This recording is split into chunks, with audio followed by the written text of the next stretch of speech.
Hey guys, it's Hannah Hart's Book 6, and today I'm doing the first part of my June wrap-up. I'm going to do it vlog style, kind of like Pages and Pens. The first book that I'm going to talk about is The Summer I Turned Pretty by Jenny Han, and I thought this book was just, like, it was good. It really made me crave, like, summer, and, like, I wanted to, like, live on Cousins Beach, which is where this book is set.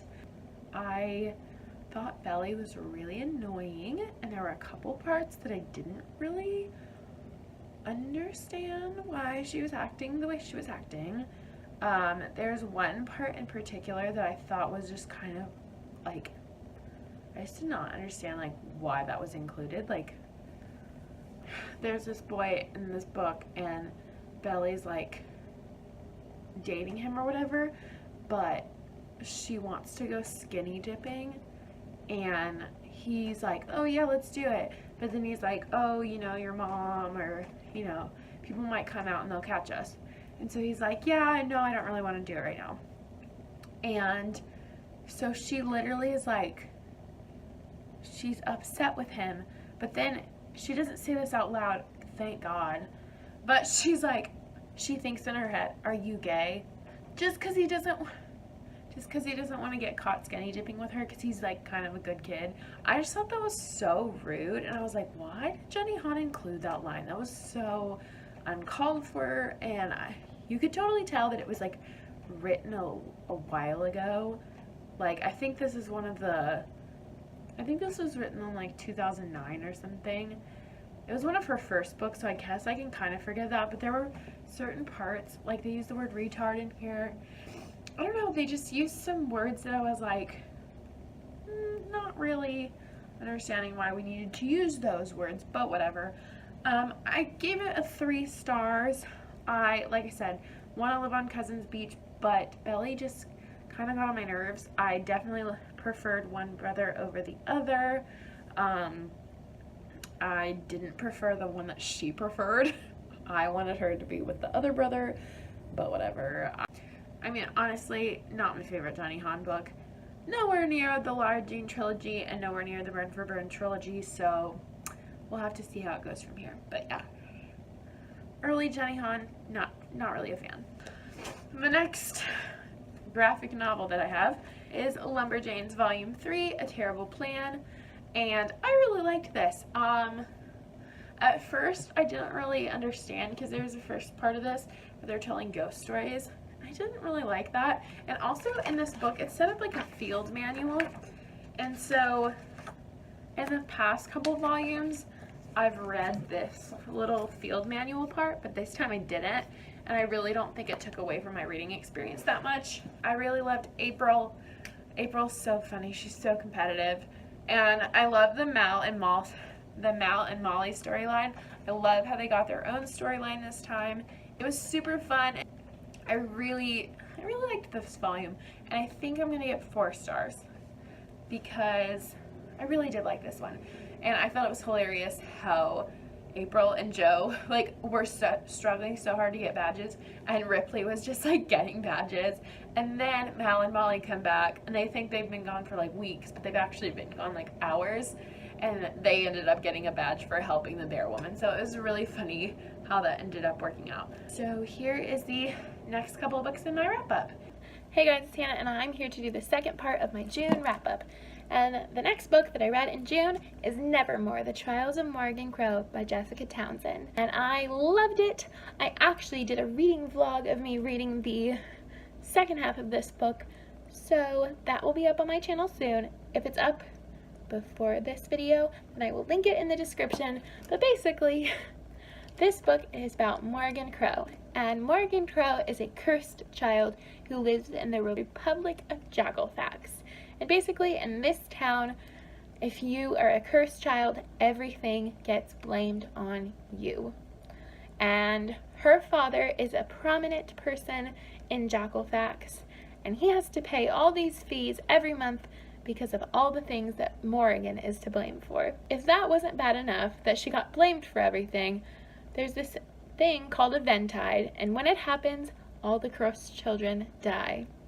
So on Morrigan's 11th birthday, she is doomed to die until a man called Jupiter North comes from the free state of Nevermoor to whisk her away to Nevermoor to compete in the trials to become a member of the Wondrous Society. He takes her to the Hotel Decalion where he works, and crazy fun adventures ensue from there. We have crazy characters like a Magnificat, who is a huge cat, Jupiter, who is always dressed to the nines and just quirky and full of mystery, Morrigan Crow, who is sassy, sometimes makes kind of dumb decisions, but she's 11, we can forgive her. This story is just, it's so interesting, and I'm so excited for the second book to come out in October, which is Wondersmith, The Calling of Morrigan Crow. So, come October, I'll be reading that book, because I'm so excited about it, and the cover is so pretty. So, yes, Nevermoor, The Trials of Morrigan Crow. Please go pick it up. I know it's a middle grade book, but it really transcends all the ages. And I gave this book 4 stars, if you couldn't tell. Just loved it.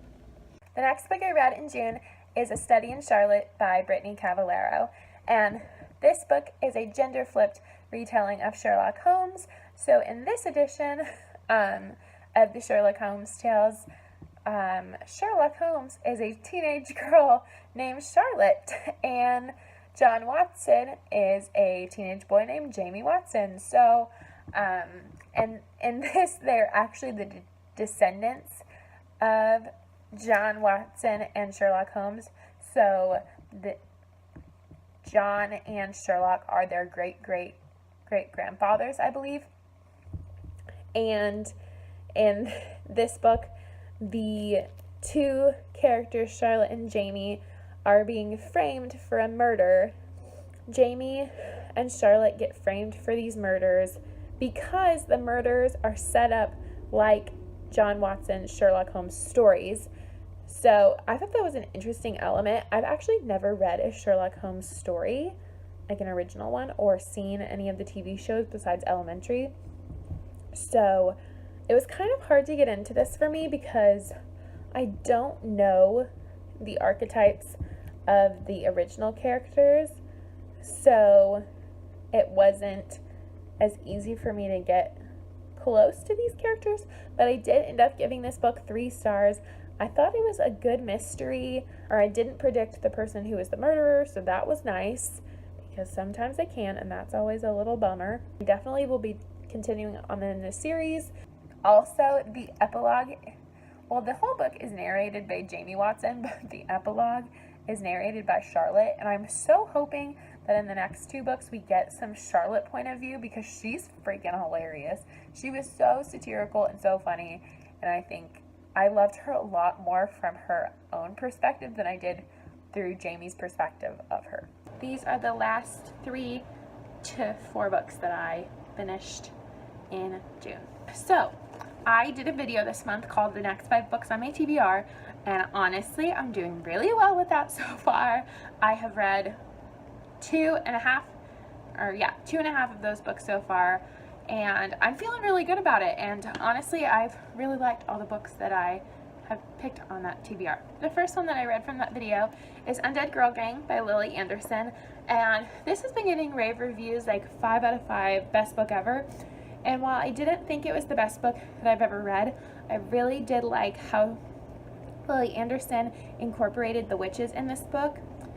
Because Mila brought them back to life, I loved the intricacies and the element of how the undead girls were connected to Mila, because I didn't think that it was going to be set up like that. I thought that they weren't going to have that connection to her at all. And honestly, I really liked Mila. She was really, really witty, but her friend Riley, who was the girl that she was mainly bringing back from the dead, I wasn't so impressed with her. She just kind of seemed like, I don't know, she was just really super moody, and she wasn't acting like the Riley that Mila had remembered. So that part was a little disappointing to me, but then at the end, it makes sense why she was acting that way. But yes, this was a solid 4-star read for me. Really liked it. I thought the murderer was honestly, like, I didn't see it coming until, like, the chapter before it happened. I really liked this book. The next book I read was Lies We Tell Ourselves by Robin Talley. And this book was kind of like an unexpected book for me because I'd never heard anything about it, and I knew it was gonna be a much like heavier read, but I didn't realize, I think, the weight that this book has. This book is about Sarah, who is a African American girl who with her 10 friends are the first 11 African American students to integrate into Jefferson High School, which was previously an all-white high school. And with that comes a lot of backlash and hatred and just appalling things from the white student body, not just from the students, but from the teachers and the parents involved in the situation. And it was so heartbreaking to read because, like, in a lot of books, when stuff like this when like hateful things are being spewed, like, you don't, like, it's not like it could happen in real life, but the things that were said to Sarah and her other friends and the things that were done to Sarah and her friends, like, actually happened to Black people in America, because that part of American history is disturbing, and my ancestors played a part in that, and it was really hard to read. Like 15 pages in, I'm already like tearing up because the things that they said to her were just awful. It was so hard to read. And then also there is an unexpected LGBT plus element to this that I was not expecting. And apparently the author is a lesbian, and there is a lesbian relationship in this book. The word lesbian is never explicitly stated, but because it's the 1960s and because it's interracial, it makes sense why they don't state it on page, because they already had enough to deal with. But basically, I gave this book 4 stars.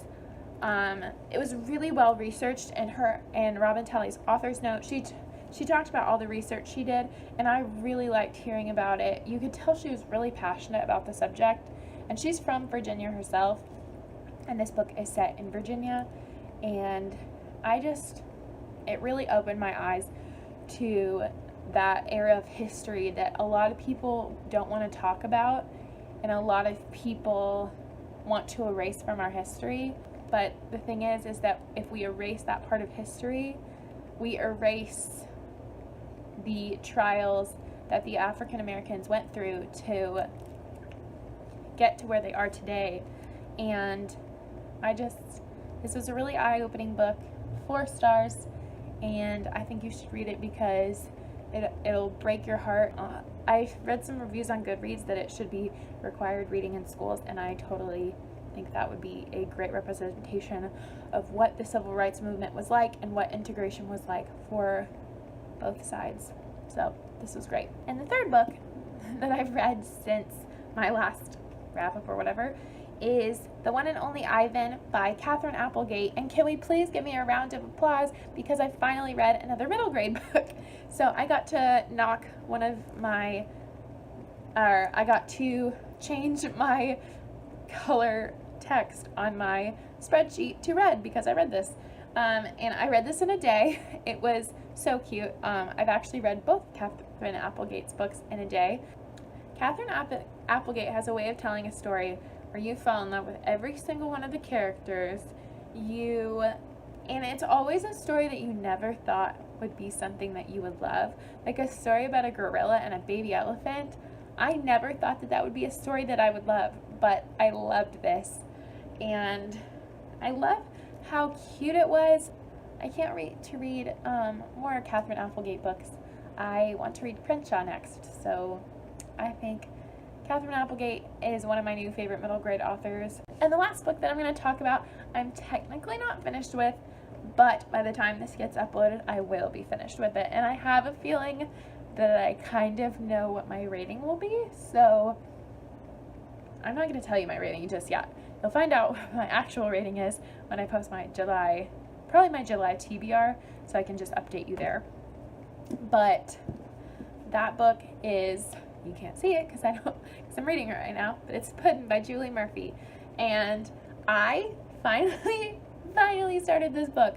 I am 249 pages into this, and I will likely be finished with this either tonight or tomorrow. I am loving this book. I tweeted this. Millie Michael Chuck is a better version of me / I want to be her best friend. She watches a lot of movies, and one of the movies that she watches is Legally Blonde, which is my favorite movie. If you didn't know, Reese Witherspoon is like the all-reigning queen of my life. Millie is so cute and strong, and I love her so much. And Willow Dean is back in this book. Mitch is back. I am so excited for Mitch. I think I know what's going to happen with Mitch. Basically, Mitch was in Dumplin', and he was one of the boys that Willow Dean dates because she is like having a thing with Mitch, but also having a thing with Bo. And so he never really did get a happily ever after. And I remember when I found out this book was coming out, I was really hoping that Mitch would get a happily ever after, and I have a feeling that he might. So I'm so excited about that. And I'm like, first of all, Callie's life is like falling apart at the moment that I'm reading this. Like, oh my gosh. And then the slumber parties that happen in this book, they're so cute. I'm not even done with this, but I love it so much. You know what I mean? Okay guys, so that was the end of my hodgepodge of a June wrap up.